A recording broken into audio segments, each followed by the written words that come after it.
22nd of May and it's snowing. You're John. I'm Dave.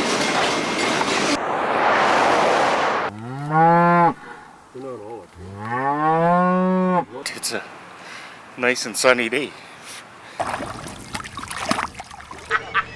Muhammad Ali.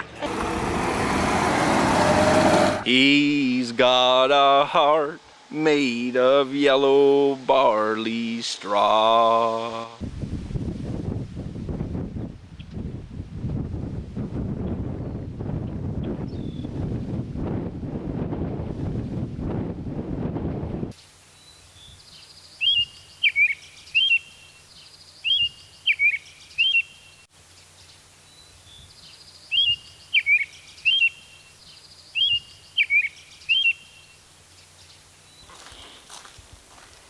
Well, I have a large patch of asparagus that's been there since the teens probably, and so I pick it every 2 days if I can, from the beginning of May to the beginning of July. Well, it was sowed by my husband's parents long before I was here. Yes, the dog chewed them. This is the original house with 2 additions. This used to be the hired man's house, 14 by 16. And when my husband and I were married in 52, we built an addition of 14 by 16, and we lived in that for 25 years while we raised our 5 children. But by degrees, the older ones would move over to stay with Grandma here when she would turn blind in 65. We were very comfortable in that house with a kitchen, bedroom, and bath. And everything was handy. We could sit around the table and reach the cupboard or the stove. He was always a quiet man, but friendly and very interested in the family and the farm. If you would ask him about his young life, it all hinged on what he did in the farm. And the family, he had 5 uncles all around this area. The big barn was built in 1918, so it housed the main workhorses until they got tractors, and then there weren't so many horses, so they kept the cattle in there, and they put chickens in the cattle barn.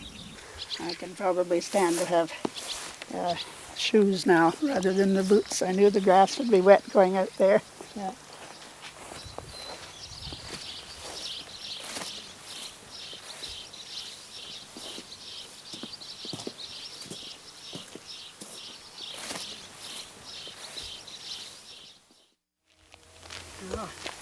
What else can I tell you about? It was a chicken barn up until about 66.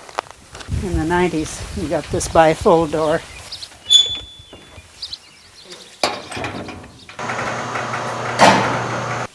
Her husband's father bought the land in 1904 from 2 homesteaders, and so he got the Century Farm plaque a couple of years ago. This is about 1/3 of the area for this garden.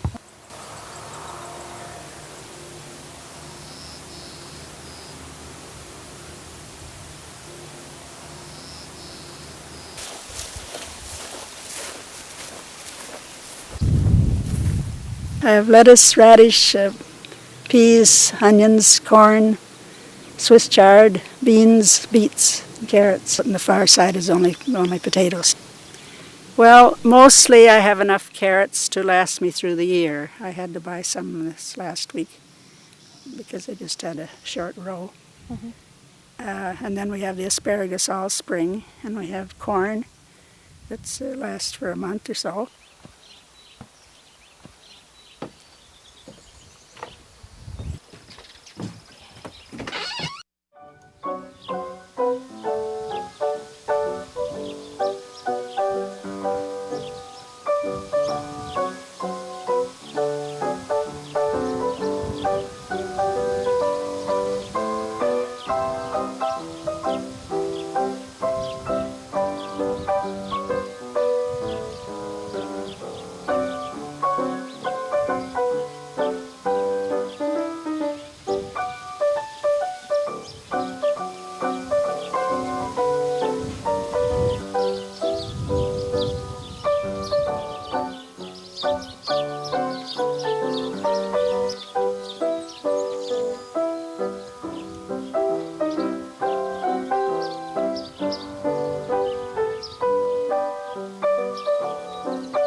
This is the original kitchen. There used to be a coal and wood stove here. And when we renovated in the late 70s, before we moved in, then we took out the big coal and wood stove. And I bought these at Sears. We can close off. That siding on the walls is called anaglypta, and it was a golden brown color. Now, this is the big chair that we got when my husband was afflicted with cancer, and for him to sit in. Well, when it opened up out here, they came out in 1883.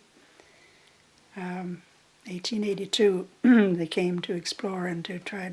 There was no land office here yet then, so they left the oldest grandson there, or son, when he was just turning 17, so nobody else would take that land before they could register it. And then they thought he might be lonesome and need somebody to look after him, so they sent his sixth sister next to him, probably 14, to help him. And they came out in the spring then, after my husband's father was just 6 months old when they came out in the spring. And then all the old brothers, as they got older, they took land in nearby. Yes, it's been on the go since 1913.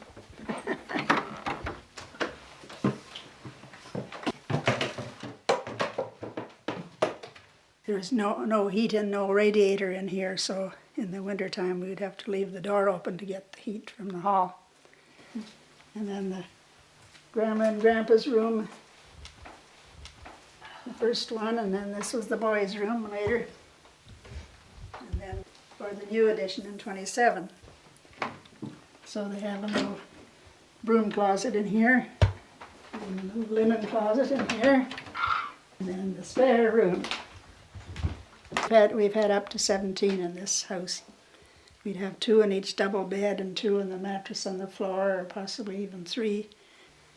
This is a picture up here of Jonathan's mother with her cousins. This is his Jonathan's mother with her 2 aunts that she lived with, her 2 single aunts. That's the mother in the center.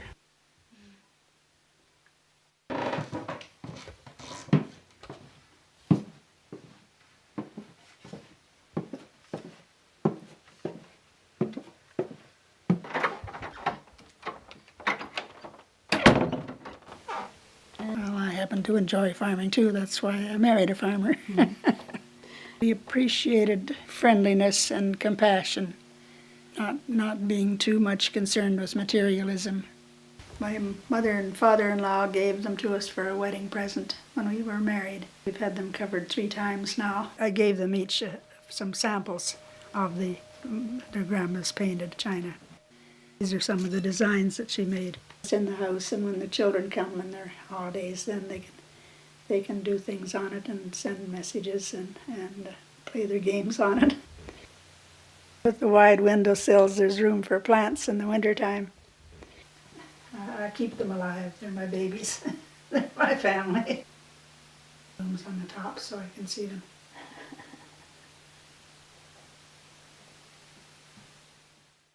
Hi, I'm John. And I'm Dave. We're the hardware guys.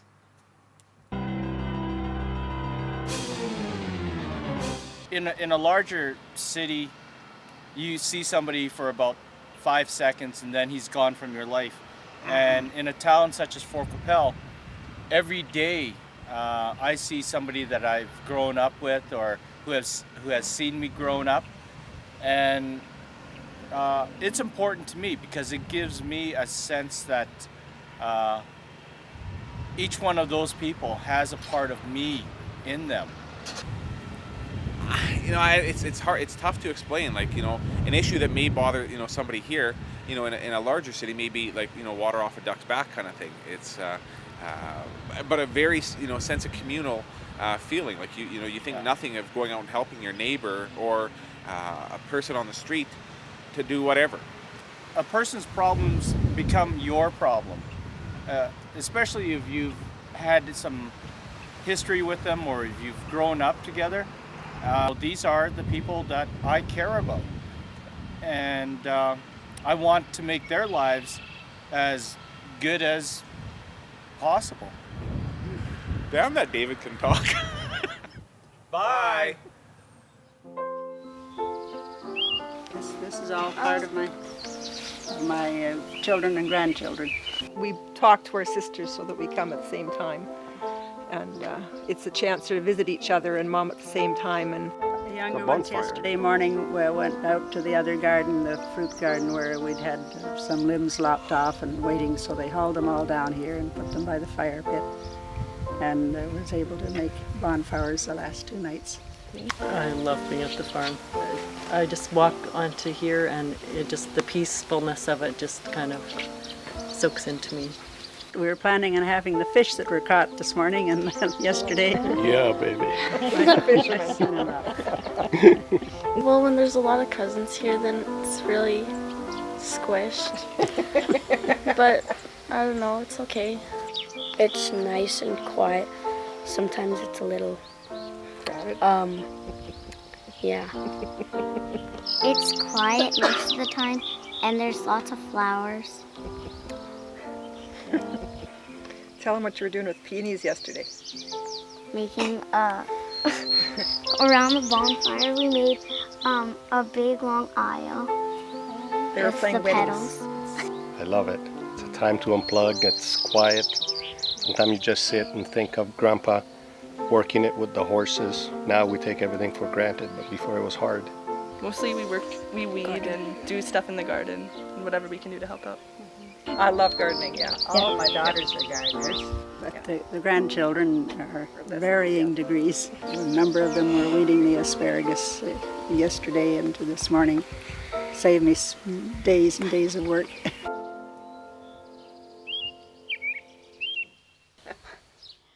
My grandparents moved here in the teens, I think about 1914, and they got land over here and built a building site and raised 5 children, and they all settled, raised families within 3 or 4 miles of where my grandparents settled.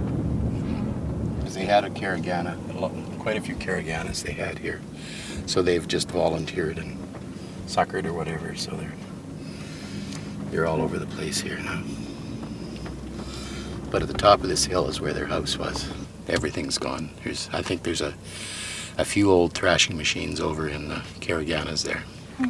But otherwise it's just trees. The old shelter belts are still, you can see the trees, but the house used to sit on this hill and you could sit, there's a big window looking out south and you could sit out here and see out into the trees here.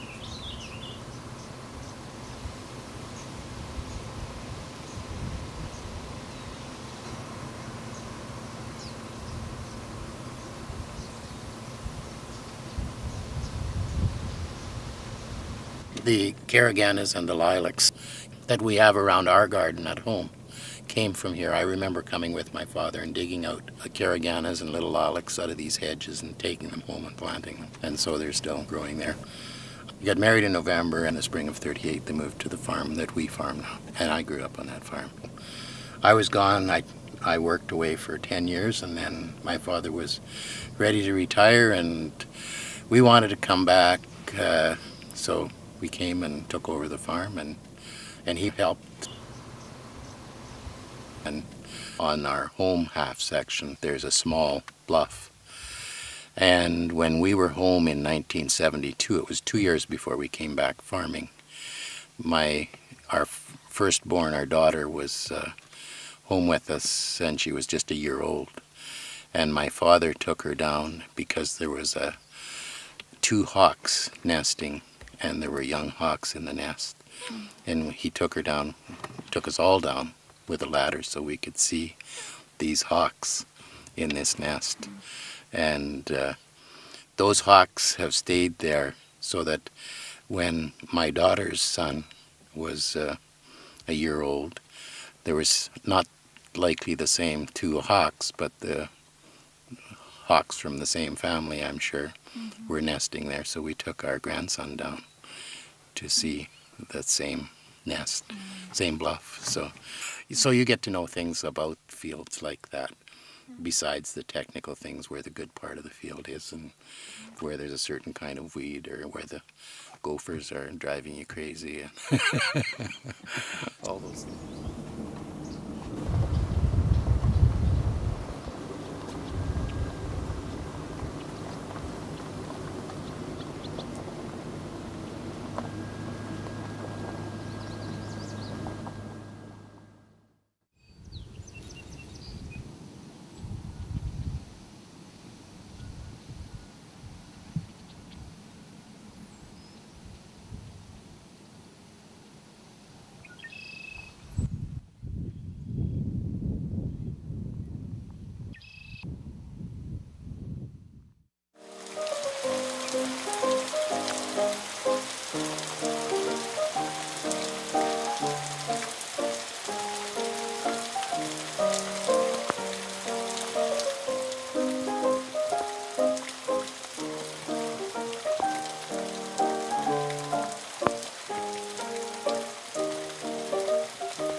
The cowbirds are taking over, sort of thing. They're cutting the population of these other birds. They likely are. Yeah. You throw an egg out, throw one in, you're going to the other guy's losing. But that's a trait from when the cowbird followed the buffalo herds. That's right. That's right. Because the buffalo herds moved, so they couldn't nest. Actually, the cowbird had a different name at that time. But the cowbird laid eggs and how they nest because they evolved that way because they were following the buffalo herds. Because they were moving with the They're going to be 10 miles down the road tomorrow, so there's no sense They building didn't have that. time. That's right. Well, usually the cowbird egg would hatch before the song sparrow, chipping sparrow, whatever he laid his egg in, whatever nest. And they would hatch prior to the others, about 2 days. And so therefore he become the dominant bird. And he got more food and everything else.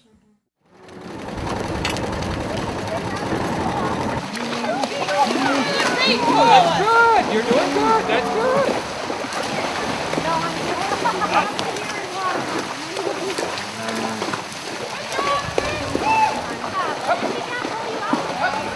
Now let him go that way.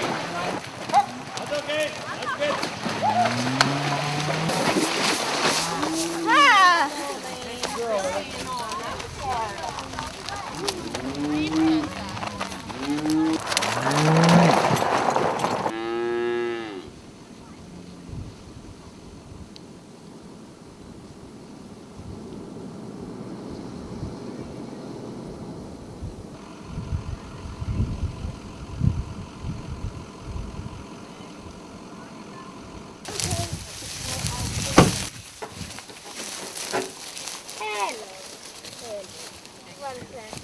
Bailey, you're like the toughest one in the bunch. You want to go give Thomas a sandwich or a water or go relieve him and tell him to go? I gotta watch this guy. Yeah, you watch this. Just grab yourself a sandwich there.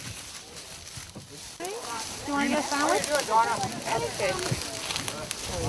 Okay, well, for supper, I got some stuff in my saddlebags too. Hold yours. You go and grab a sandwich. Lane, did you get something to eat yet? Okay. Yeah. They can stay here a while. Yeah. Daddy for you. Will you hold Daddy for her?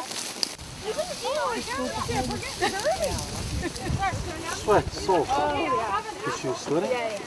What? Have you ever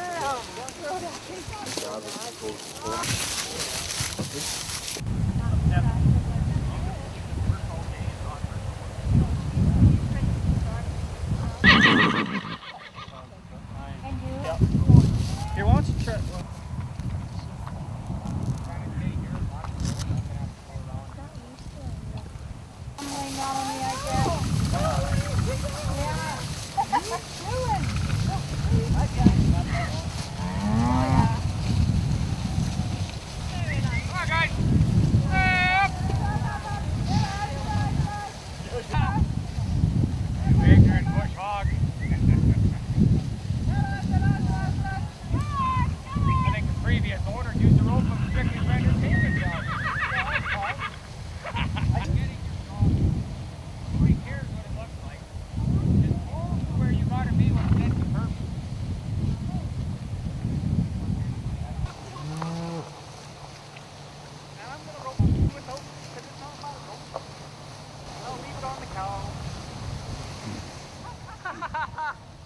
then it'll be my roll.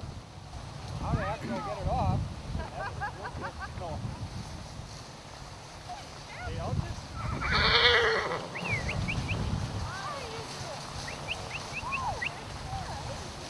I think it's time for a break.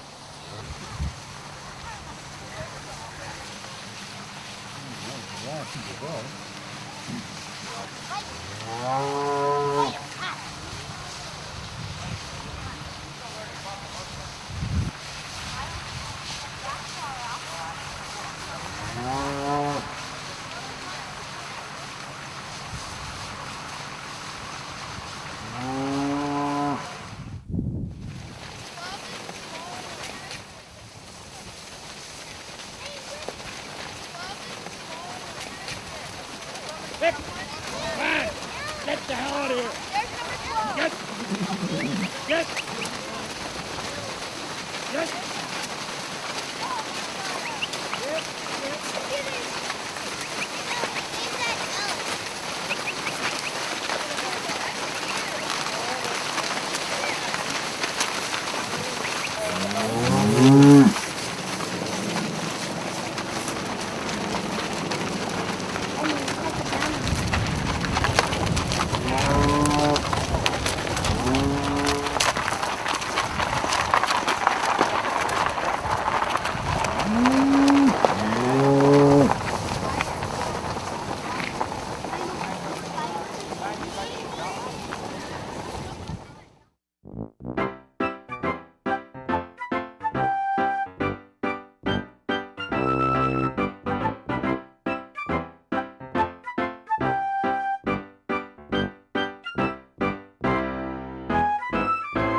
Homecoming. So she came home. The old people greeted her as if nothing had happened, as if no time at all had passed. And it was possible for her to imagine nothing had, that life had been just a dream from which she had now awoken. There were calls and letters, but she didn't answer, tore them up unread, and as the sun rose and fell in its peculiar rhythm, the dream began to fade, a photograph left too long in the sun. Finally, she was allowed to close her eyes again and see only stars.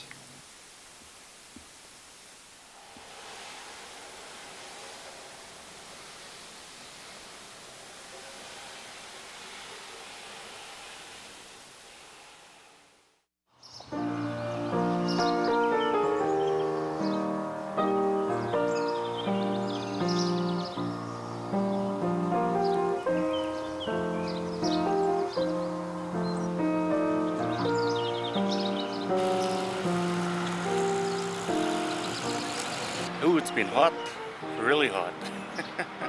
I'm more of an inside person when it's that hot. Yeah.